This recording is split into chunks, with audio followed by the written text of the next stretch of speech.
Ustadz Asep Setiaji. Beliau merupakan salah satu dari pentas metode umi. Jadi kalau ada guru imam masjid, guru TK atau guru agama yang ingin mendapatkan ijazah dari beliau, dan beliau termasuk yang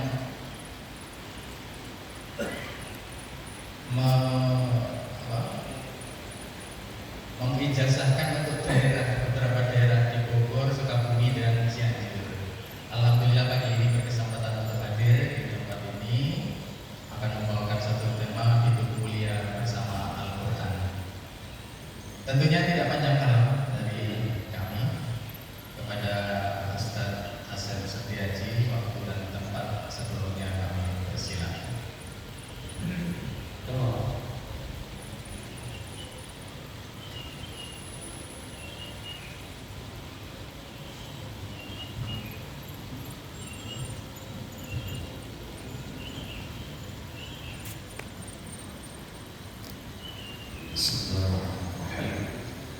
Assalamualaikum warahmatullahi wabarakatuh.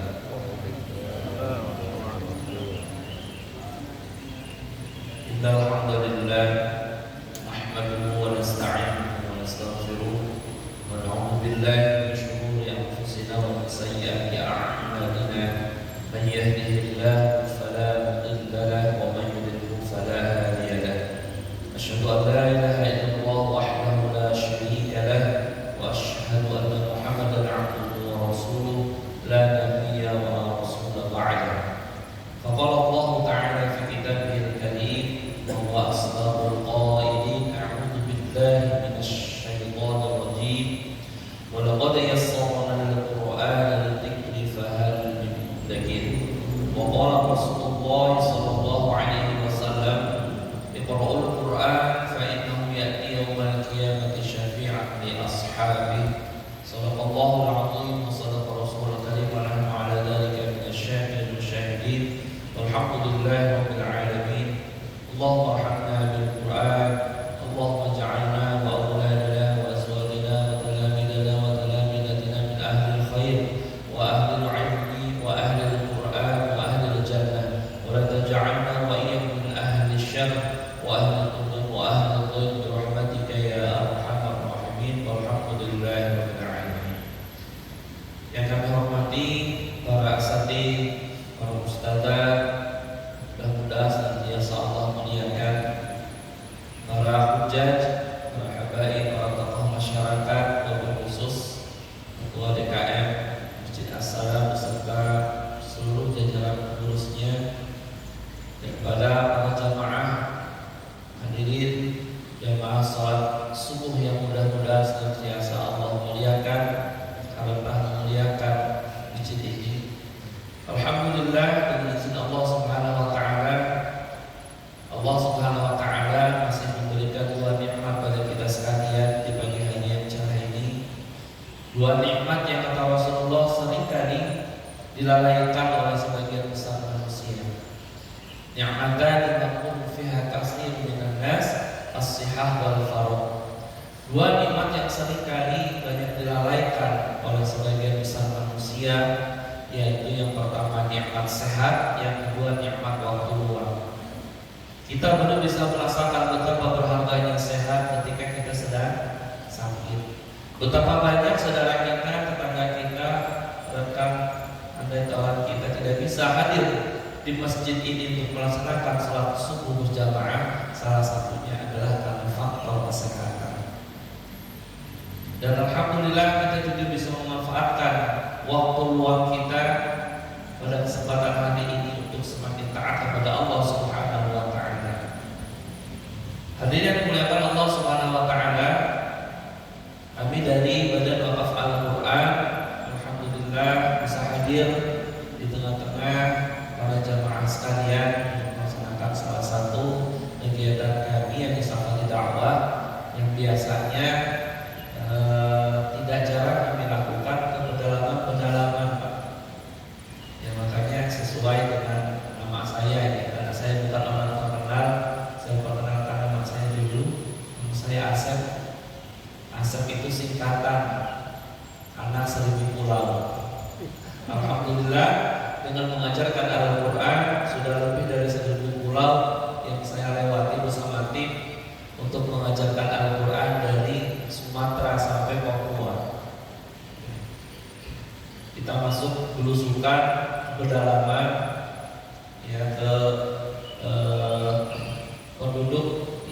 saudara-saudara kita yang ada di pelosok sana, yang mungkin keadaannya jauh dari kita, Pak. Kalau alhamdulillah kalau kita di sini harus binikmah, banyak para kiai, banyak para ustaz, ustazah, Quran bertebaran di mana-mana. Bahkan mungkin saya lihat masih ada yang masih perawan itu Qurannya ya, belum disentuh sama sekali. Ya, sedangkan saudara kita di belahan provinsi sana, di pelosok sana, banyak di antara mereka yang ingin sekali mencicipi bagaimana nikmatnya membaca Al-Quran, berinteraksi dengan Al-Quran, namun apalah daya tidak ada guru yang membimbing mereka. Dan banyak juga di antara saudara kita yang kemudian tidak memiliki Al-Quran, yang kalau untuk memperoleh Al-Quran satu saja itu membutuhkan effort yang sangat tinggi, biaya yang sangat besar.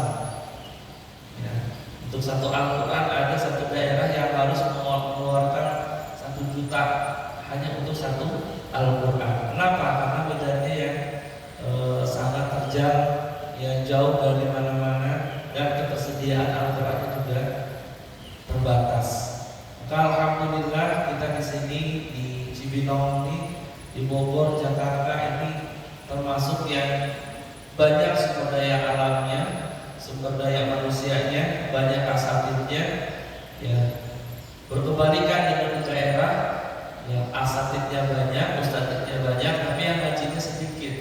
Betul nggak? Insya Allah kalau masjid As-Salam tidak termasuk ya.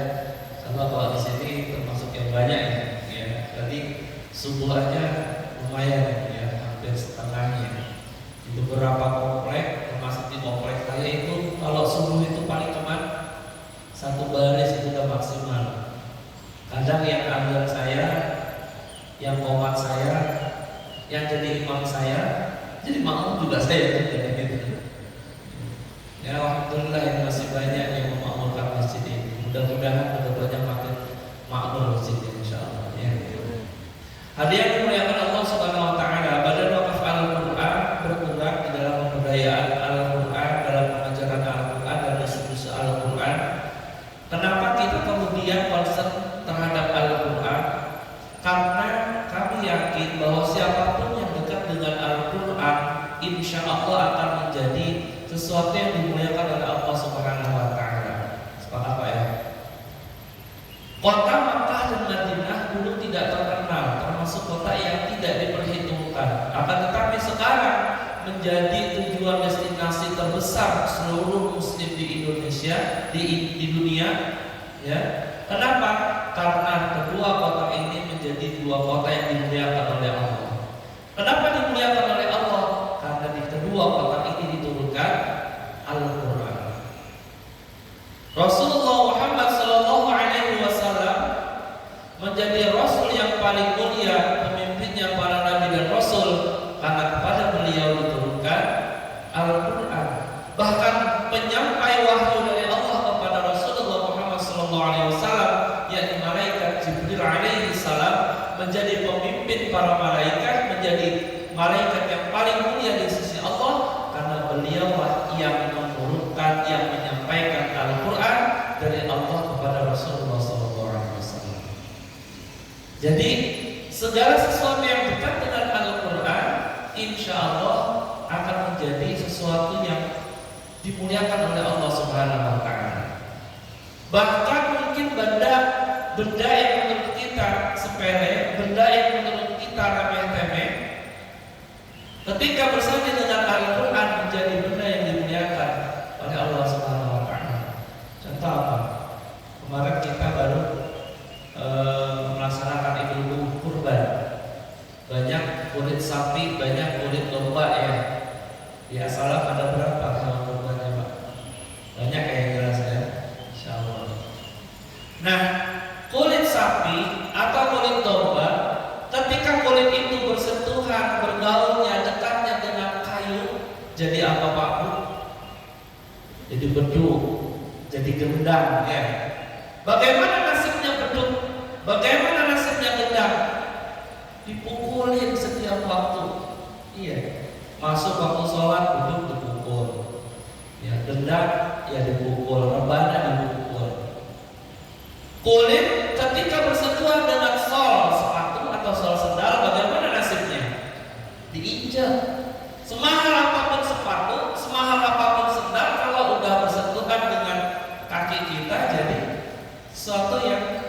tidak mulia. Tapi kita lihat Bapak Ibu sekalian, ketika kulit tadi bersentuhan dengan Al-Quran, menjadi covernya kalam Allah, selesai kita baca bagaimana nasib kulit yang menjadi cover tadi, kita bersihin, bahkan tidak jarang kita cium. Sama-sama kulit, tapi karena gaulnya berbeda, nasibnya juga berbeda. Karena dekat dengan Al-Quran maka menjadi mulia ya di hadapan manusia dan insya Allah di hadapan Allah. Apalagi kita manusia, ketika kita dekat dengan Al-Quran, maka insya Allah kita akan menjadi manusia-manusia yang dimuliakan oleh Allah Subhanahu wa Ta'ala. Karena sikap seorang muslim terhadap Al-Quran itu akan menentukan derajat kita di sisi Allah Subhanahu wa Ta'ala. Kecintaan kita kepada Al-Quran itu akan menjadi tanda kecintaan kita kepada Allah dan Rasulullah SAW. Kalau saya tanya Bapak Ibu sekalian, cinta nggak sama Allah Pak? Pasti jawabannya cinta, iya. Ibu-ibu cinta sama Rasulullah? Pasti jawabannya cinta. Namun yang namanya cinta, kalau kita mengklaim mengaku cinta, tentu harus ada bukti. Kalau kita ngaku cinta tapi tidak ada bukti, maka cintanya itu bisa diartikan cinta palsu. Pak Maman punya istri berapa Pak? Bersatu ya. Ada istrinya Pak sedikit? Ada. Di rumah.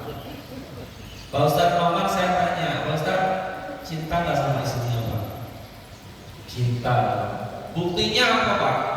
Yang namanya cinta itu butuh bukti. Kalau kita ngaku cinta tapi nggak ada buktinya, berarti cintanya cinta palsu. Maka Ustadz Maman untuk membuktikan kecintaan kepada istrinya, beliau memberikan nafkah yang terbaik, yang halal dan thayyib. Betul Pak ya? Bukti cinta Pak Maman kepada anak-anaknya diberikan selain nafkah yang terbaik, diberikan pendidikan terbaik, disekolahkan sekolah yang terbaik. Itu bukti cinta Pak Maman kepada anak dan istrinya. Kalau kepada makhluk saja, anak istri kita makhluk, ya toh?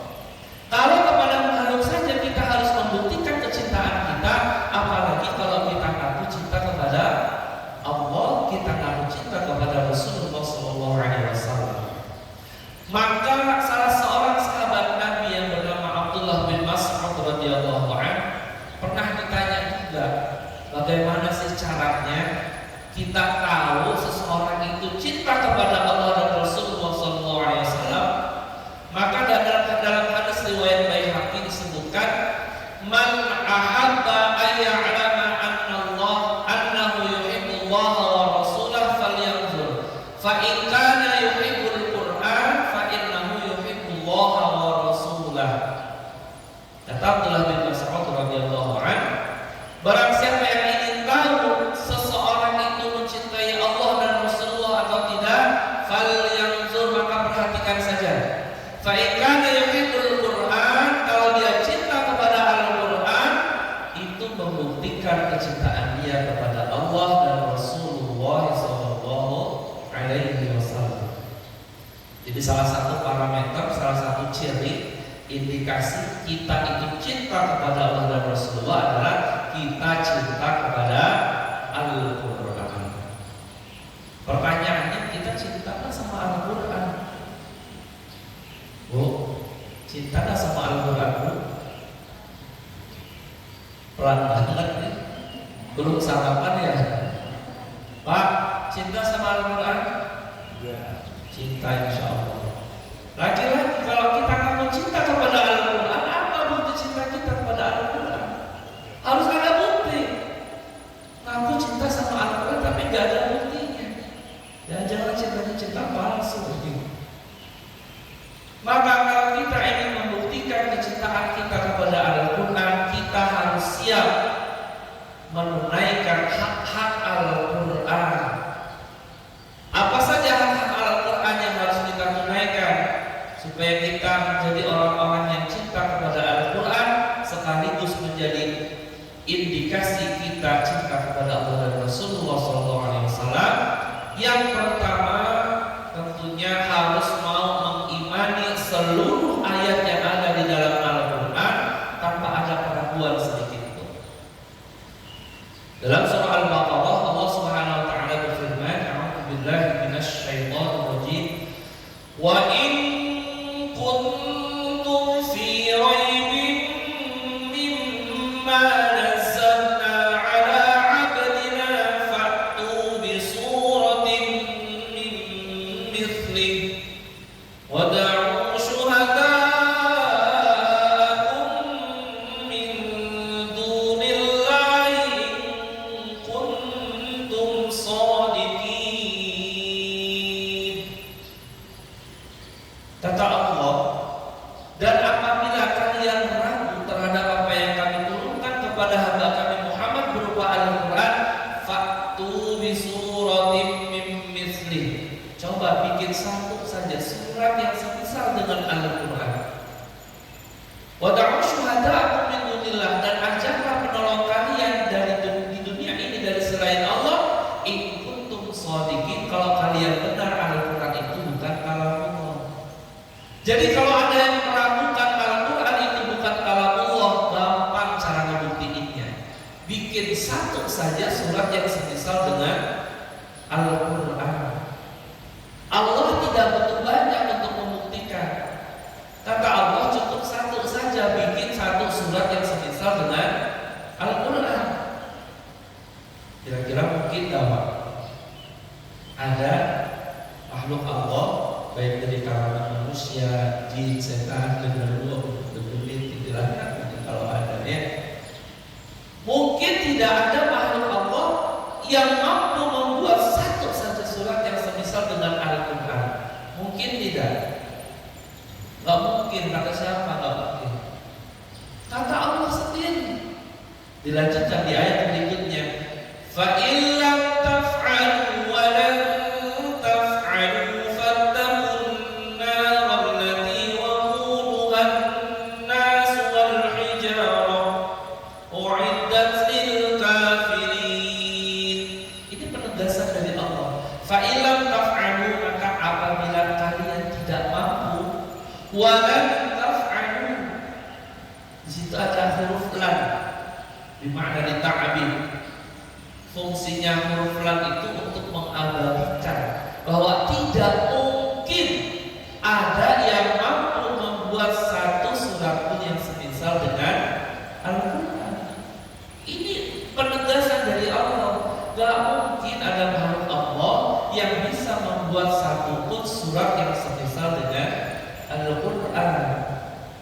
Fattaqullaha, maka takutlah terhadap neraka Allah, ya, yang bahan bakar neraka Allah itu adalah an-nas wal hijarah, manusia dan batu.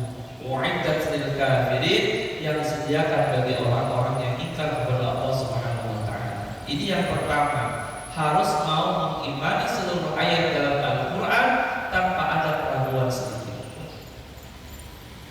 Yang kedua, hak dari Al-Quran yang harus kita tunaikan agar kita menjadi orang yang mulia di sisi Allah adalah mau mempelajari Al-Quran. Karena baca Al-Quran itu beda sama baca Quran, betul Pak ya? Kalau baca Quran, salah pelafalan, salah panjang pendek, ya tidak menyebabkan kesalahan makna, tidak menyebabkan pergeseran arti. Tapi kalau baca Al-Quran, salah baca bisa jadi salah makna, salah panjang pendek bisa jadi salah arti. Kalau saya baca buku, saya baca koran, saya pergi ke pasar membeli ikan, kemudian saya baca begini, saya pergi ke pasar membeli ikan. Kira-kira sama nggak artinya? Sama aja ya.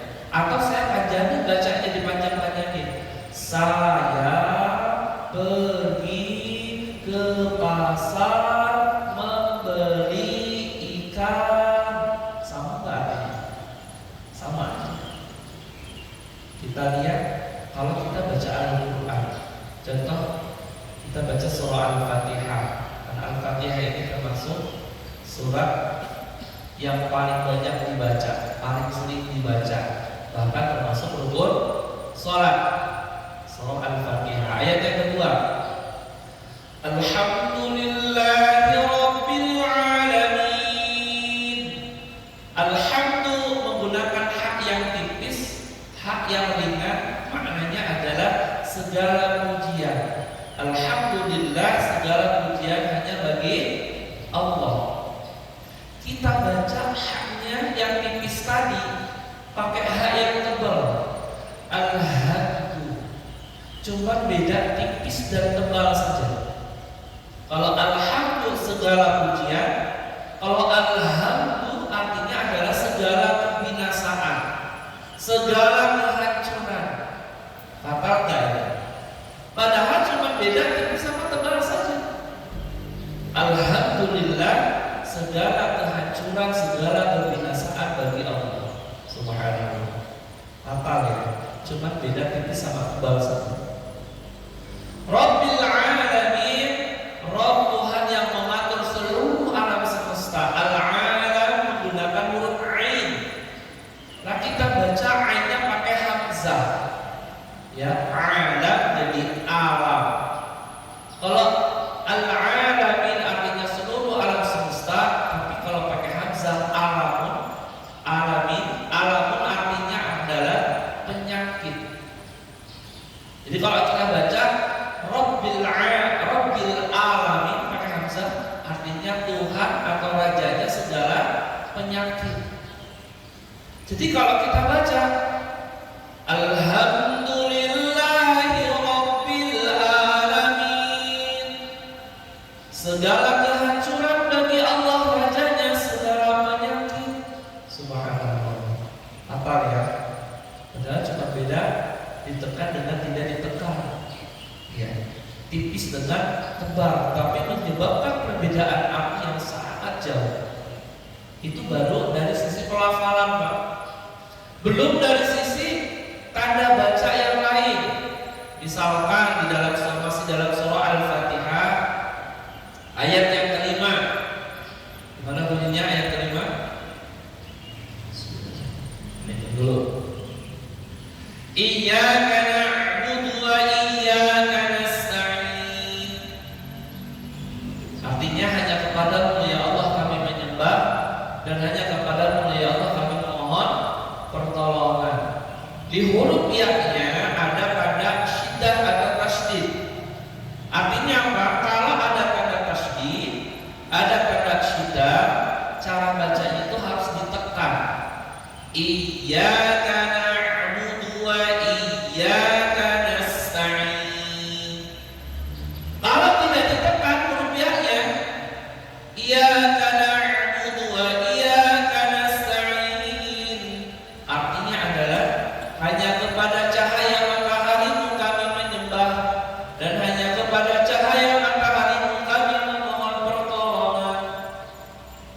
Apa nggak? Cuman beda ditekan dengan tidak ditekan. Maka disitulah urgensinya pentingnya kita mempelajari Al-Quran dengan baik dan benar, sebagaimana Rasulullah dan para sahabat mengajarkan.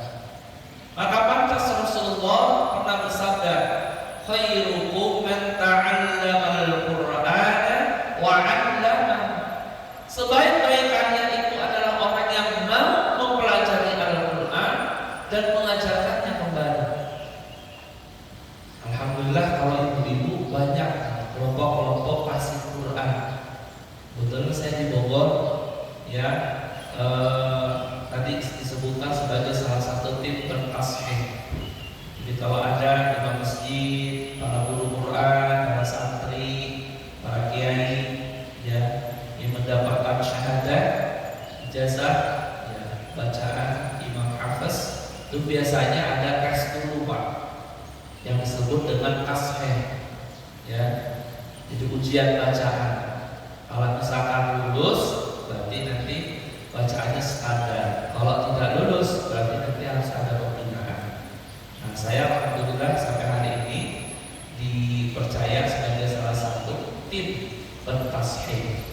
Ya, tim penguji.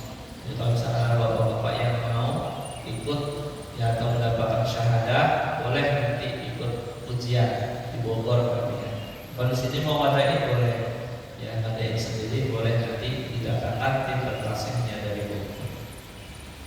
Jadi hak Al-Quran yang kedua adalah kita mau mempelajari Al-Quran. Paling tidak kita harus pastikan bacaan Al-Fatihah kita benar, karena Al-Fatihah ini menjadi salah satu rukun sholat. Artinya apa? Kalau rukunnya salah, bisa jadi sholat kita tidak diterima oleh Allah. Ya, Al-Fatihah menjadi bagian dari rukun sholat, salah satu rukun sholat. Maka kita harus memastikan Al-Fatihah kita benar. Yang ketiga, tentunya mau membacanya. Al-Quran ini adalah bacaan, ya, berasal dari kata qara'a, yaqra'u qira'atan. Ini adalah bacaan, sesuatu yang bisa, yang harus kita baca. Bahkan membacanya termasuk ibadah.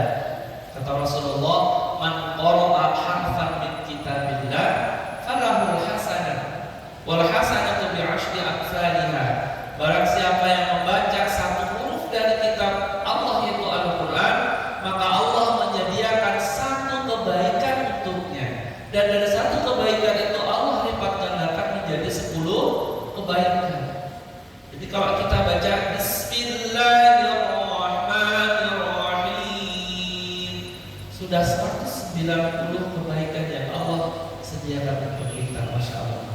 Apalagi kalau kita bacanya satu hari 1 juz misalnya. Satu hari 1 juz kebanyakan, Ustaz. Satu hari setengah juz kalau gitu. Setengah juz sudah kebanyakan. Kalau kebanyakan juga satu hari 1 lembar. Kebanyakan juga satu hari 1 halaman. Masih kebanyakan juga. Saya kan sibuk, Ustaz, dari mulai bangun tidur sampai tidur lagi, sibuk kerja sampai nggak ada kesempatan untuk membaca Al-Quran. Kalau tidak bisa sama sekali, minimal 1 hari 1 ayat. Bismillahirrahmanirrahim. Alif lam mim. Shadaqallahul azim. Udah sampai 1 menit. Ya. Besoknya lanjutin lagi. Bismillahirrahmanirrahim. Dzalikal kitabu la raiba fihi hudan lil muttaqin. Shadaqallahul azim. 1 hari 1 ayat. Berarti 1 tahun 365 ayat. Kapan mau khatamnya? Kalau 1 hari 1 ayat, ya. Minimal kita harus memiliki azam yang kuat, keinginan yang kuat, minimal seumur hidup sekali aja hafal Quran.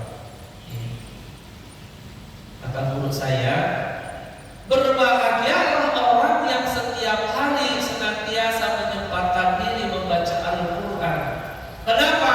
Al-Quran itu adalah kalam Allah yang mulia, dan hanya orang-orang yang dimuliakan oleh Allah, orang-orang yang ingin ada kebaikan pada dirinya, yang diberikan kesempatan untuk berinteraksi dengan Al-Quran.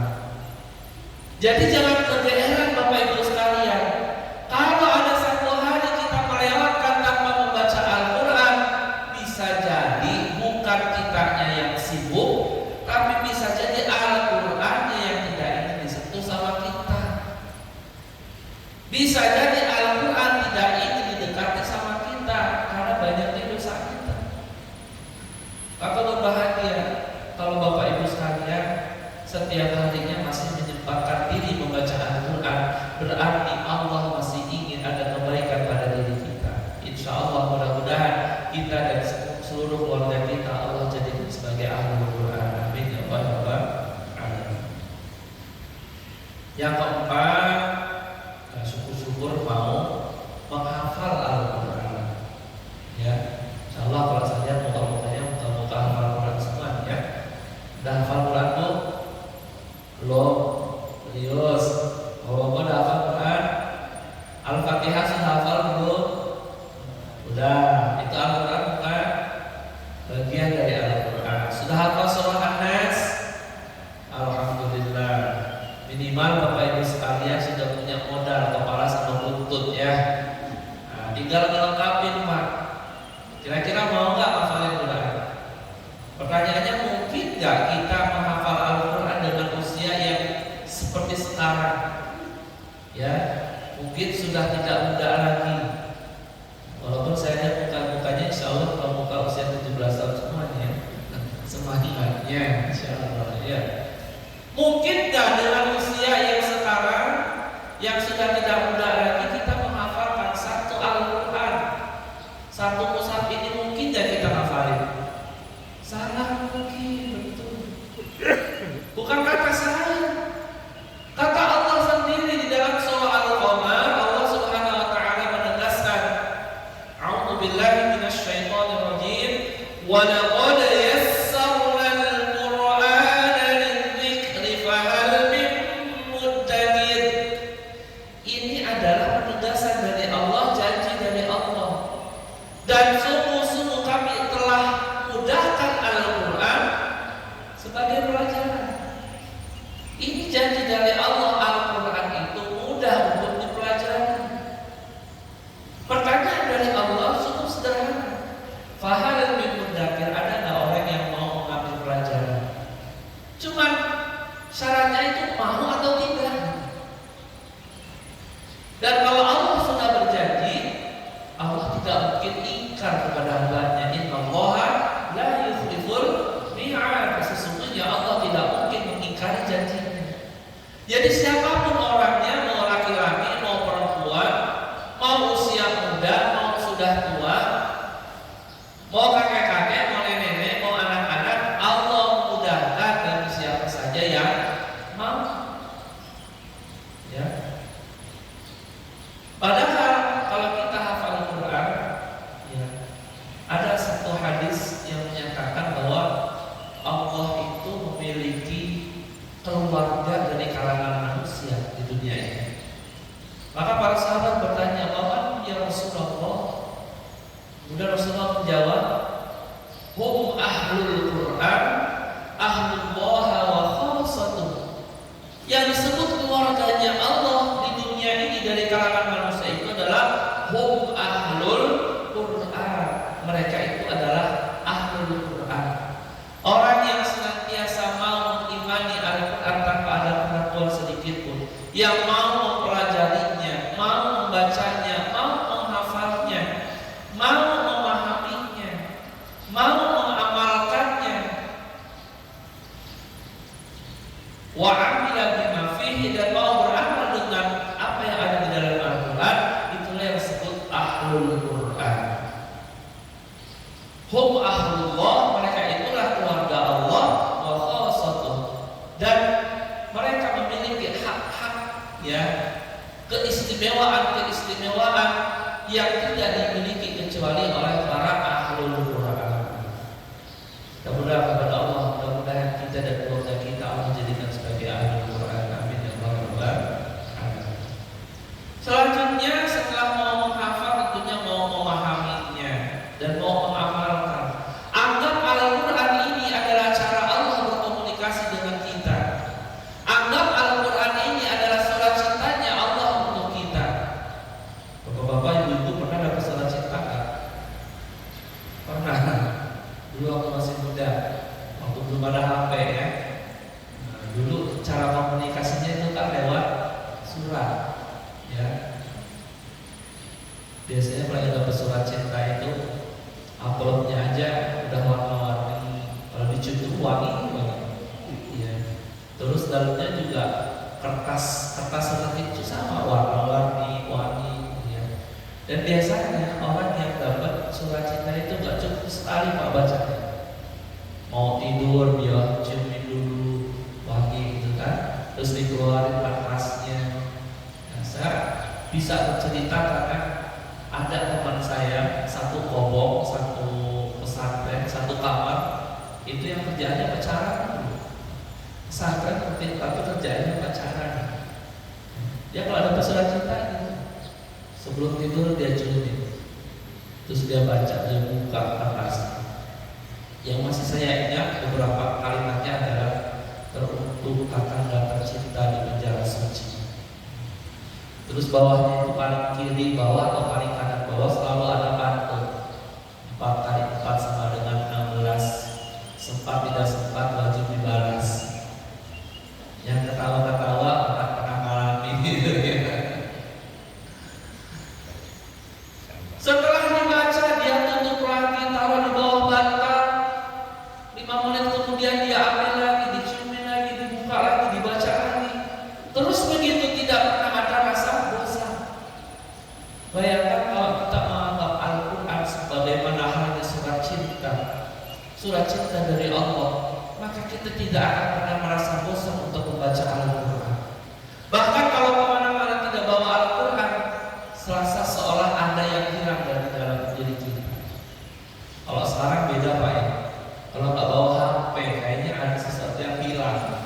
Nggak bisa update status, ya nggak bisa menghubungin BBM-nya, iya. Tapi kalau nggak bawa Al-Quran, biasa aja. Saya alhamdulillah kemana-mana saya selalu biasakan bawa Al-Quran. Bukan berarti saya ingin disebut orang soleh, bukan. Tapi ini cara saya untuk menjaga agar saya tidak terlepas dari buku. Ya. Jadi kalau kemana-mana bawa Al-Quran, saya harus memastikan saya harus punya buku. Ya. Karena salah satu amalan yang dilakukan salah seorang sahabat Nabi yaitu Bilal bin Rabah alaihissalam, sampai Rasulullah bilang terompah Bilal itu sudah terdengar di surga padahal orangnya masih hidup, adalah beliau yang istiqomah di dalam menjaga bukunya. Batal duduk lagi, batal duduk lagi.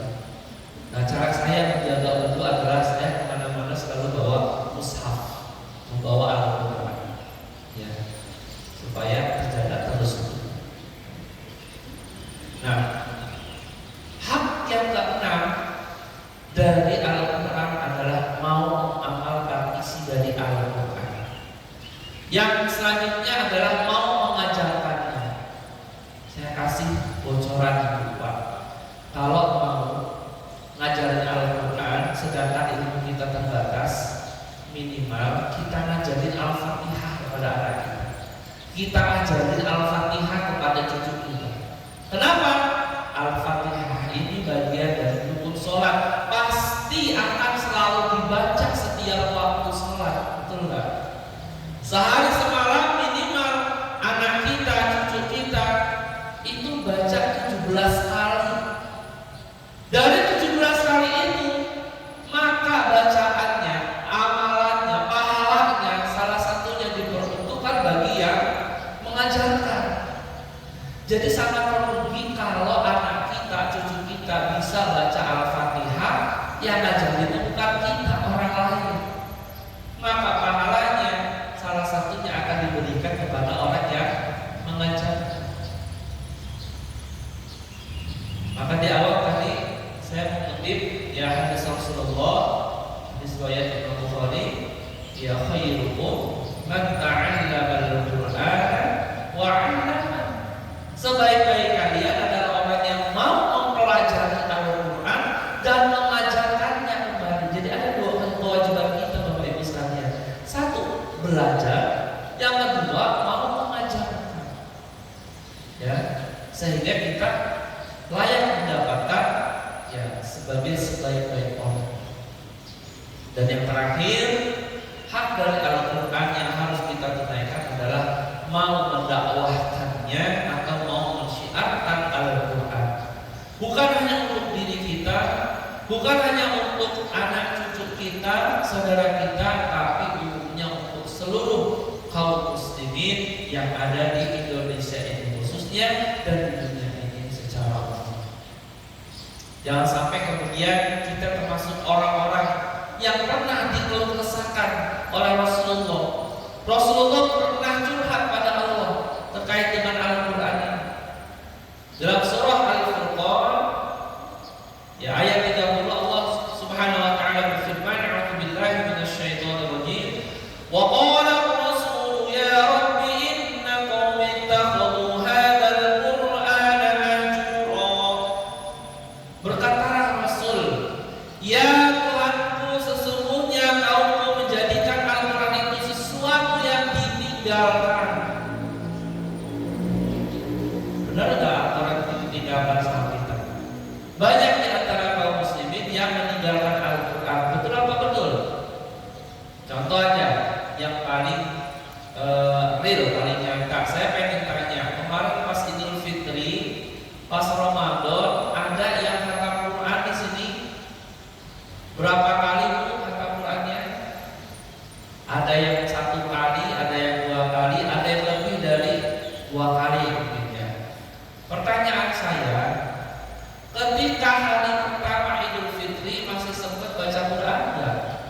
pada baca Quran. Padahal selama Ramadan, Masya Allah ya, kita berlomba-lomba ya menghatamkan Al-Quran. Ternyata hari pertama bulan Syawal, ya hari raya Idul Fitri, banyak di antara kita yang kemudian tidak membaca Al-Quran atau lupa dengan Al-Quran. Ini sebagai salah satu contoh kecil saja. Banyak di antara kaum muslimin yang mahjuro, meninggalkan Al-Quran. Kalau bacanya saja meninggalkan, apalagi mengamalkannya, ya. Mengamalkan seluruh hukum-hukum di dalam Al-Quran.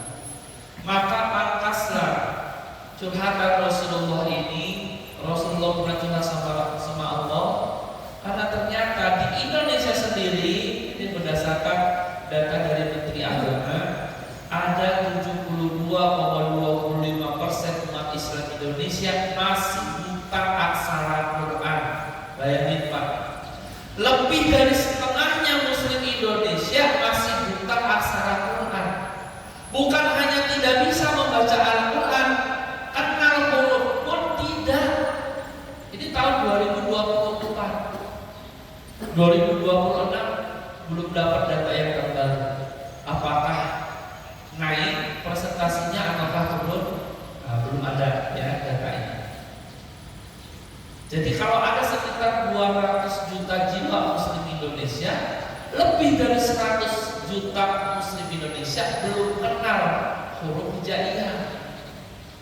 Saya termasuk praktisi yang saya bilang di awal tadi, saya sering masuk ke pedalaman, pelosok-pelosok yang untuk mengajarkan Al-Quran.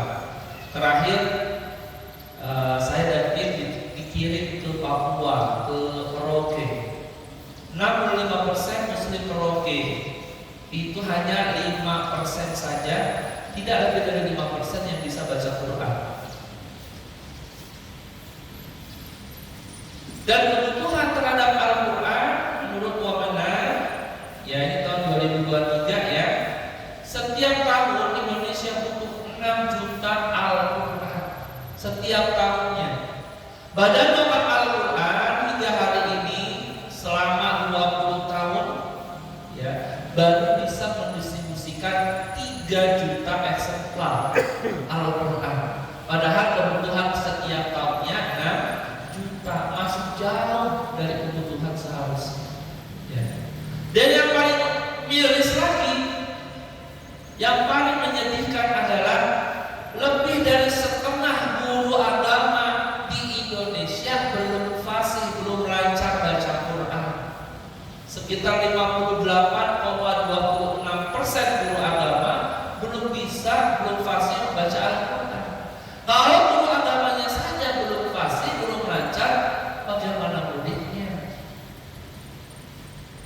Tahun 2024 kalau tidak salah, saya pernah diminta ya bersama guru saya Ustaz Abdul Rahman untuk mengisi kegiatan baca tulis Al-Quran untuk seluruh guru agama se-Indonesia di Hotel Amanis Bogor. Ya. Pesertanya adalah guru-guru agama dari seluruh Indonesia, perwakilan setiap provinsi. Ada sekitar 200-an peserta.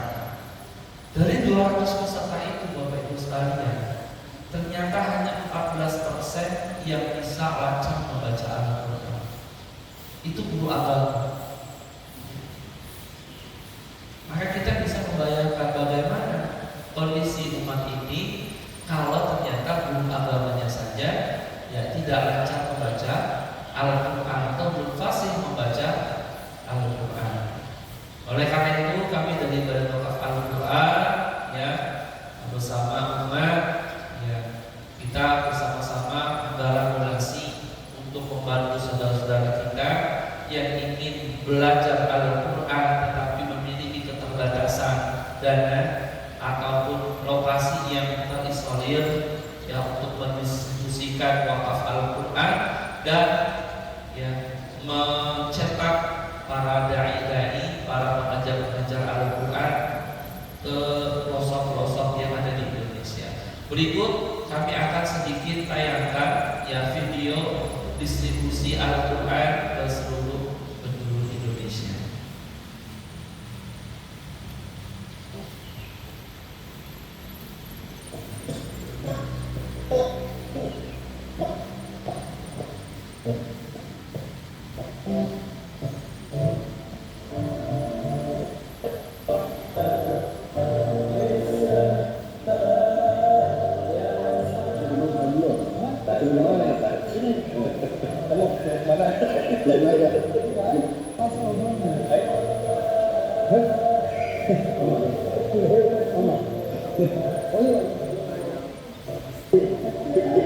Jadi tentu musiman, hujan juga, jadi terpaksa mengirimkan Al-Quran, mesin kapalnya mati, terdampar di pulau. sulit buat ngecek mesin dan ini kemudian satu malam baju basah semua ini.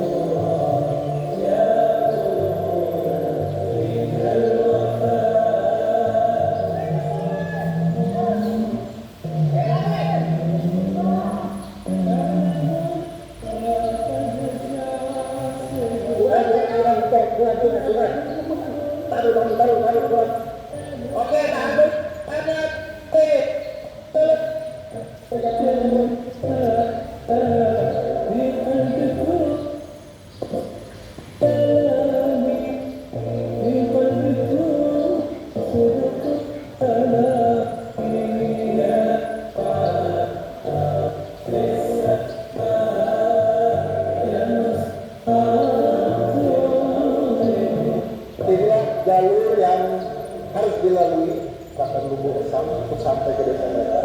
Ini sama hutan yang tanjakan yang kondisinya seperti ini. Ditambah lagi diperparah karena hujan. Mobil kita sampai tersangkut dan sekarang mau kita dorong lagi ke belakang untuk kita pasang nada lagi. Mudah-mudahan bisa tertunaikan.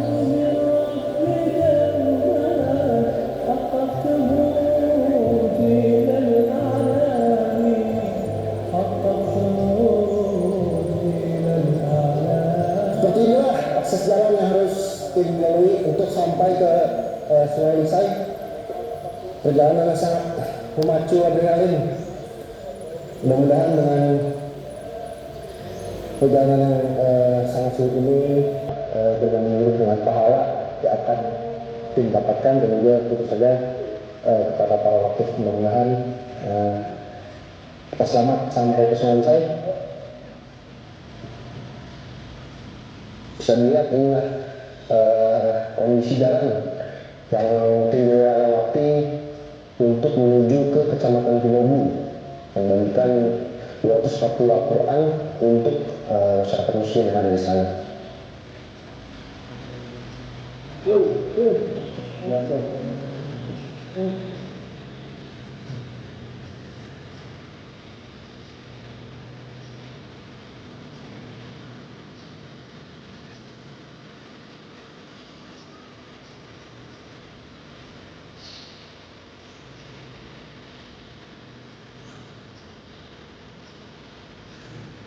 Ini Quran yang dipakai oleh para santri saya selama ini. Kalau ada yang berikan Quran ketika mereka pindah dari Ikro ke Quran, ada yang dua yang punya television bisa beli. Kalau yang tidak ya terpaksa Quran yang lama-lama sudah terpaksa juga semua Quran. Walaupun jangan bapak-bapak sehingga ke depan mereka juga pasti akan tersenyum ketika mereka pun berdoa kadang-kadang ketika mereka Quran tidak ada Quran mereka kadang berebutan ada yang datang diajar setelah itu baru yang lain pakai lagi. Tapi alhamdulillah hari ini benar-benar budaya tapi sangat banyak. Jadi beberapa generasi nanti yang nanti pindah Quran mereka tidak lagi tunda-tunda hanya karena belum ada Quran.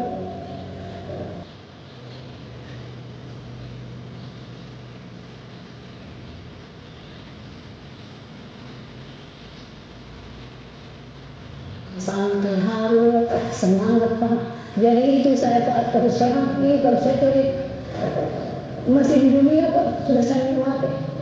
Namanya ibu aku masih di dunia sudah saya nikmati. Kadang sampai saya tahu, Assalamualaikum Ibu, Waalaikumsalam. Ini ada dari bawah Al-Quran. Itu yang semangat saya. Seandainya Pak, biar saya tidak mampu waktu saya jatuh.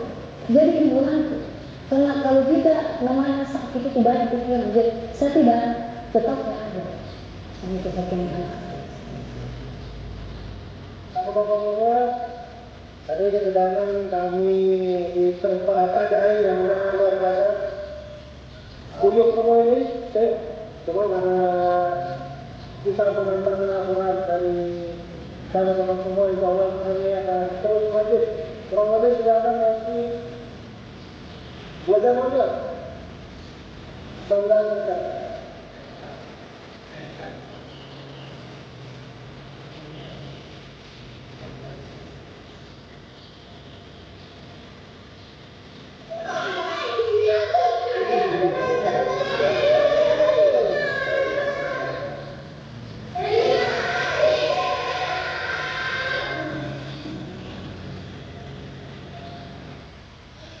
Ya, mungkin tadi sekilas yang perjalanan dari IBA yang untuk mendistribusikan Al-Quran ya, ke pelosok-pelosok ya, termasuk mengajarkan Al-Quran di pelosok-pelosok untuk saudara-saudara kita. Yang tentunya semua ini bisa terlaksana ya, dari bantuan support dari kaum muslimin yang kemudian memanfaatkan sebagian hartanya untuk bisa ya,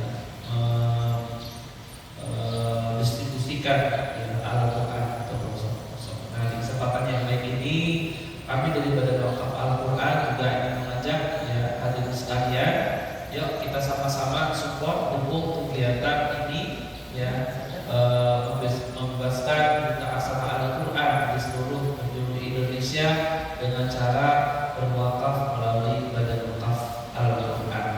Bagaimana teknis dari wakaf Al-Quran ini? Tentunya insya Allah nanti akan disampaikan oleh tim dari Badan Wakaf Al-Quran. Dan dari saya cukup sekian. Mudah-mudahan apa yang disampaikan yang menjadi kebaikan dan keberkahan untuk kita sekalian. Mudah-mudahan menjadi ilmu yang bermanfaat. Terima kasih atas perhatiannya. Mohon maaf apabila banyak kekurangan dan khilafat. Assalamualaikum warahmatullahi wabarakatuh. Waalaikumsalam warahmatullahi wabarakatuh. Baik Bapak dan Ibu jemaah sekalian, alhamdulillah terima kasih kepada Ustaz Asep yang telah memberikan pemaparannya. Pada kesempatan ini kami dari Badan Wakaf Al-Quran ingin memberikan kesempatan seluas-luasnya bagi para jemaah sekalian untuk menyambut seruan beliau, seruan wakaf, di mana suksesnya dakwah beliau di pelosok itu dari support para jamaah sekalian terhadap Al-Quran. Maka pada kesempatan ini kami ingin menawarkan dengan paket wakaf terbaik, di mana para jamaah sekalian yang sudah ada tergerak di dalam hatinya berkeinginan, berniat ingin berwakaf. Jadi cukup niat saja modalnya. Nanti ketika kami menawarkan paket wakafnya, mohon izin berkenan para jamaah sekalian, Bapak angkat tangannya, Bapak saya ambil paket itu. Ada beberapa paket nanti yang kami tawarkan dengan kita mulai. Jadi cukup dengan berniat, nanti para jamaah sekalian cukup angkat tangan, Bapak saya ambil paket itu. Dengan Bismillahirrahmanirrahim, niat ikhlas lillahi ta'ala dan hanya mengharapkan ridhonya Allah Subhanahu wa taala. Kami tawarkan program paket wakaf Al-Quran sejumlah 100 Al-Quran. Bagi para jamaah yang ingin mengambil paket ini, Bismillahirrahmanirrahim, izin angkat tangannya. Senilai 15 juta. Mohon izin angkat tangannya. Dari sebelah kanan saya, paket 100 Al-Quran. Yang insya Allah Al-Qurannya akan kita distribusikan untuk saudara kita yang ada di 3 tempat yang kemarin terjadi bencana, Aceh, Sumatera terkirim full funded 100.000 Al-Quran sudah terkirimkan di sana, berikut diiringi dengan para pembina-pembinanya. Dan pada tanggal 7 bulan Mei kemarin, Sumatera Utara dikirimkan 40.000 Al-Quran. Jadi masih ada kekurangan untuk Sumatera Barat dan Sumatera Utara. Maka pada kesempatan ini kami memberikan kesempatan seluas-luasnya kepada para jamaah. Ada yang siap mengambil paket 100 Al-Quran? Mohon izin angkat tangannya. Bismillah. Bu Haji di belakang, Ibu. Sebelah kiri saya Pak Haji. Siap ambil paket 100? Yang belakang, sebelah kanan Pak Haji, paket 100 Al-Quran. Baik, kita lanjutkan dengan Bismillahirrahmanirrahim. Niat ikhlas lillahi ta'ala, mengharapkan ridhonya Allah Subhanahu wa ta'ala. Kami tawarkan program paket wakaf yang selanjutnya, paket wakaf terbaik dengan jumlah Al-Quran 50 Al-Quran senominal 7.500.000. Bismillahirrahmanirrahim. Izin katakan 50 Al-Quran. Ada Bapak Ibu? Sebelah kanan saya, sebelah depan, sebelah kiri, dari bunda-bunda di belakang, 50 Al-Quran. Insyaallah Al-Quran dari para jamaah sekalian. Nanti ketika berwakaf langsung sekaligus dikrawakafkan dan juga didoakan. Barangkali dari para jamaah setelah berwakaf memiliki hajat-hajat yang kita tahu tidak tahu apapun hajatnya, bisa jadi ingin ya Allah agar putra saya lulus PTN tahun ini, masuk PTN yang favorit, atau lulus SMA, lulus masuk ke SMA favorit, ataupun hajat-hajat yang lainnya. Dengan wasilah berwakaf Al-Quran, sebagaimana dijelaskan di dalam Riyadhus Shalihin bab 1, ya. Bab 1 itu bab tentang ikhlas, di mana di hadis yang ke-12 ada tawassul bil amal sholeh. Jadi niat wakaf nanti setelah berwakaf bertawassul dengan amal soleh tersebut untuk terkabulnya hajat-hajat daripada jamaah sekalian. Baik, ada yang mengambil paket 50 Al-Quran? Bapak Ibu? Atau sepertinya Bapak saya nggak mau angkat tangan, tapi nanti wakafnya di belakang saja, sembunyi-sembunyi saja, boleh. Kalau demikian boleh. Nanti wakafnya diam-diam kepada tim kami datangi, Bapak saya paket ngambil paket 100 tapi jangan tahu orangnya, boleh. Nanti datang aja ke tim kami. Ada di sebelah kanan, ada Bang Habib, ada Bang Yasir. Baik, kita lanjutkan ke paket yang berikutnya dengan Bismillahirrahmanirrahim. Niat ikhlas lillahi ta'ala, mengharapkan ridhonya Allah Subhanahu wa ta'ala. Kami tawarkan program paket wakaf Al-Quran terbaik yang selanjutnya dengan jumlah Al-Quran 20 Al-Quran senominal 3 juta rupiah. Bismillahirrahmanirrahim. Izin kata. Ada Pak Haji, Ustaz? Pak Haji, Ustaz? 20 Al-Quran itu satu kardus. Tadi di video ada tayangan membawa-bawa kardus, baik mushaf maupun terjemahnya. Di satu kardus itu isinya 20 Al-Quran. Ada yang ambil paket 20 Al-Quran? Bapak? Pak Ustaz, Pak Haji? Belum, baik. Insyaallah di paket yang berikutnya jamaah saya yakin akan mengambil paket ini semuanya. Dengan Bismillahirrahmanirrahim, niat ikhlas lillahi ta'ala, mengharapkan ridhonya Allah Subhanahu wa ta'ala. Kami daripada wakaf Al-Quran menawarkan paket wakaf Al-Quran yang terbaik yang berikutnya dengan jumlah Al-Quran 10 Al-Quran senominal 1.500.000. Bismillahirrahmanirrahim. Untuk izin angkat tangannya. 1. Ada lagi 10 Al-Quran senominal 1.500.000. Pak Haji, Pak Ustaz, ada lagi yang menyambut seruan wakaf? Wakaf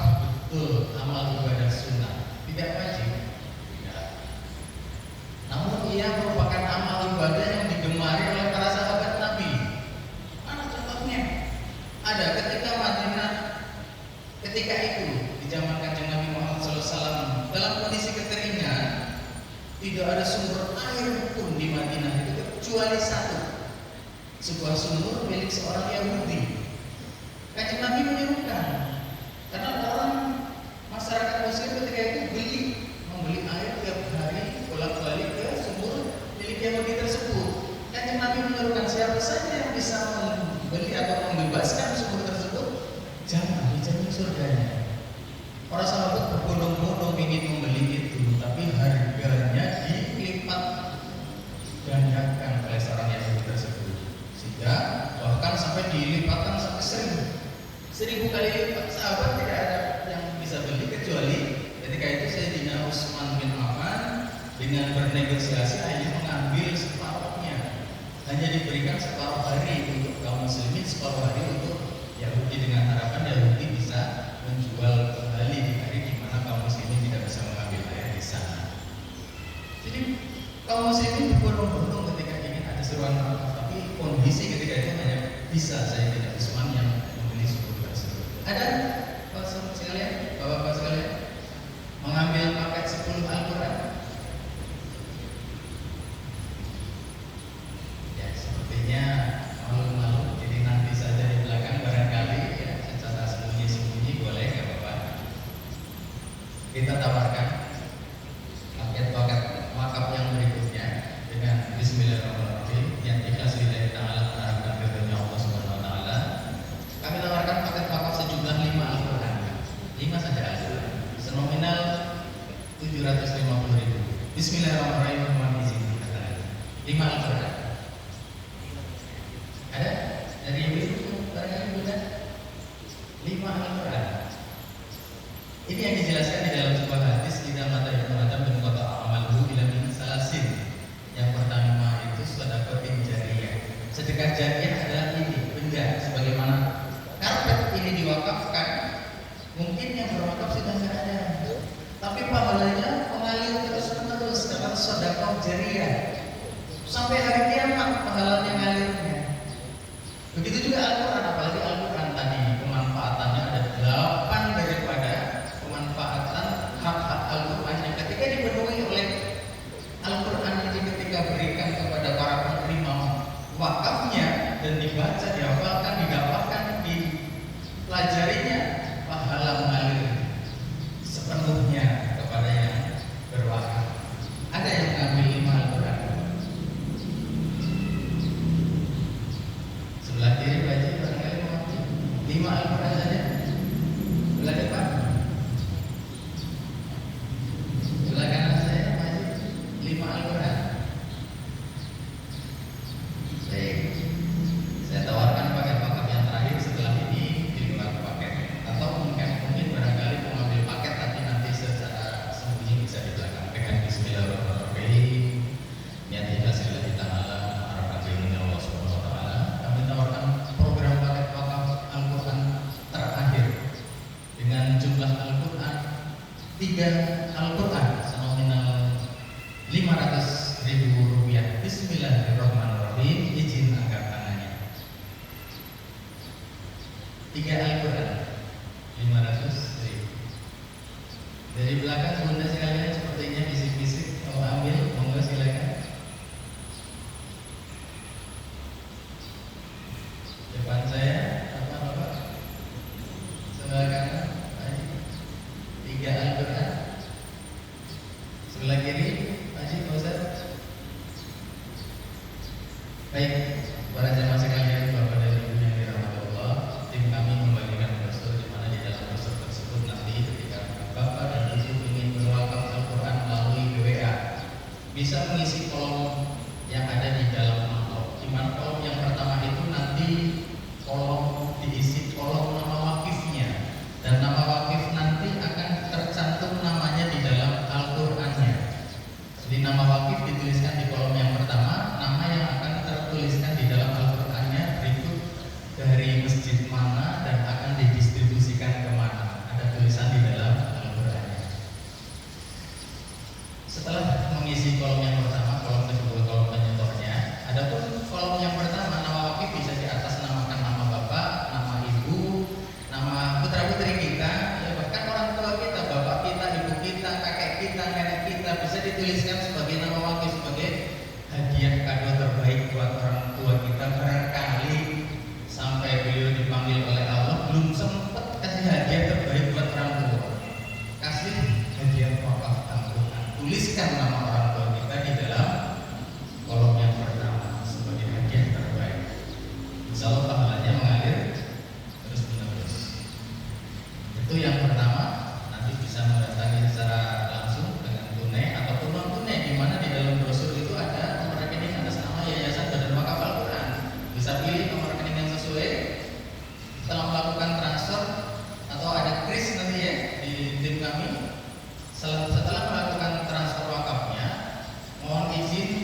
ditransfernya ke nomor handphone yang disestempel di dalam amplop tersebut. Itu nomor tim kami, ada nomor handphone yang disestempel. Kalau kurang jelas nanti bisa namanya, barangkali stempelnya kurang jelas, bisa ditanyakan kepada tim kami. Baik, demikian Bapak